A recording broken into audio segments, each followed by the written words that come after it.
Hi, I'm Tim. Welcome to Watchbox, and thanks for logging on. If you love this watch, email me, tmosso@thewatchbox.com, your purchase and pricing email question line for buying this or any watch you see here on our channel, our website, or our social media. Reach out to me directly, tmosso@thewatchbox.com.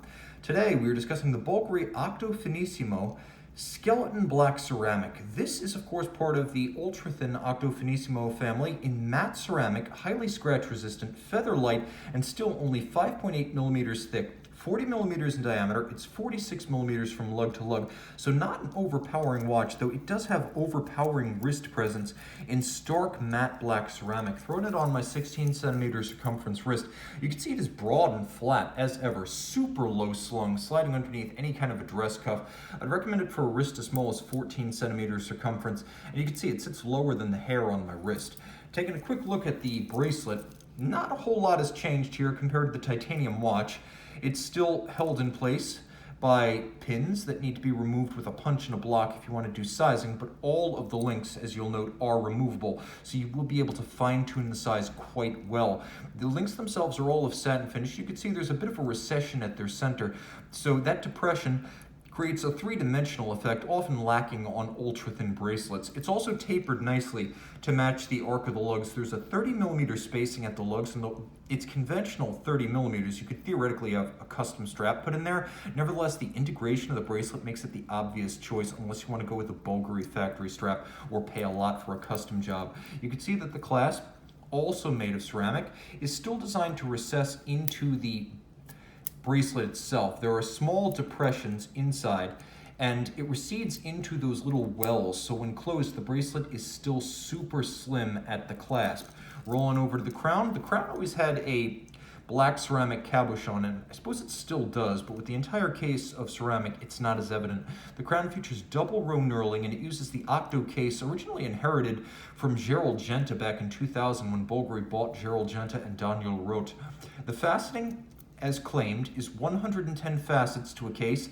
I have not counted. I'm going to take them at their word. The effect is still dramatic. My favorite detail, of course, being the contrast between the round bezel and the round sapphire and the faceted aspects of the watch, so you have the curves and creases both.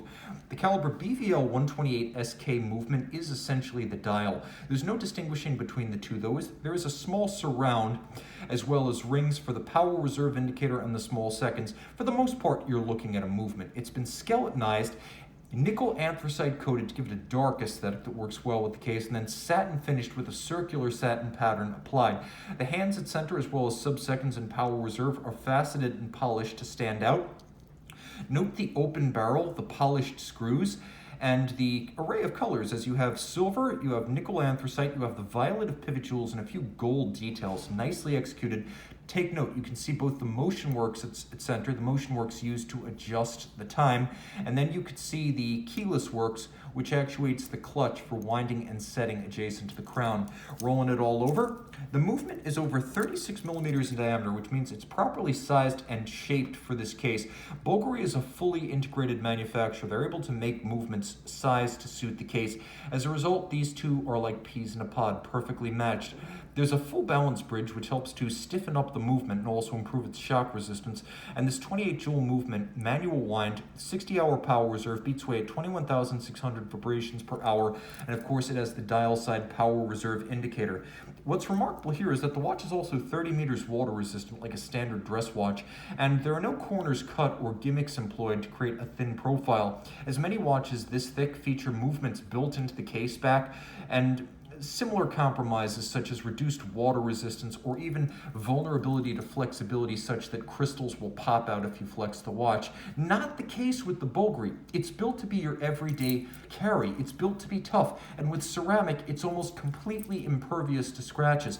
An ultra-thin watch that cuts no corners and is well on its way to becoming a modern-day design icon. The Bulgari Octo Finissimo is also the reason Bulgari as a watch brand is on the rise. Email tmosso@thewatchbox.com for purchase and pricing details.